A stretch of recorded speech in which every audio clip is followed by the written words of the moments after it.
1898 সালে দুর্গাপূজা দেখার আগ্রহে স্বামীজি তার প্রস্তাবিত রাজস্থান, সিন্ধু ও গুজরাট ভ্রমণ স্থগিত রেখে বাংলায় ফিরে আসেন।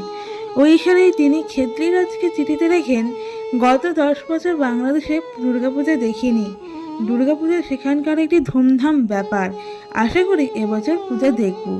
সিন্ধের হরিপদ মিত্রকে ওই দিনের চিঠিতে তিনি একই কথা জানান। দুর্গাপূজার 4 দিন আগে চতুর্থী তিথিতে স্বামীজি মঠে ফিরে আসেন। মঠ তখন নিরাম্বর বাবুর বাগান বাড়িতে। কাশ্মীর প্রত্যাগত স্বামীজির ভগ্ন স্বাস্থ্য এবং বেড়ে যাওয়া অন্তর্মুখী ভাব দেখে তার গুরু ভাইরা চিন্তিত হন। এর ঠিক পরের দিন আগেই স্বামীজি ক্ষীর ভবানী মন্দিরে জপ, ধ্যান, হোম, অর্চনা ও কুমারী পূজার নিমগ্ন হয়েছিল। সেই সময় তিনি দেবীর বাণী শুনতে পান, তুই আমাকে রক্ষা করিস না আমি তোকে রক্ষা করি।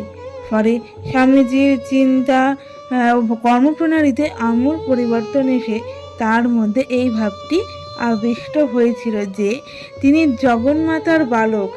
একদিন ভাবাবেশে আচ্ছন্ন হয়ে তিনি কালিদা মাদার কবিতাটি রচনা করেন। সঙ্গী নিবেদিতা প্রমুখে বলেছিলেন, আর হরি ওম নয়, এবার মা মা।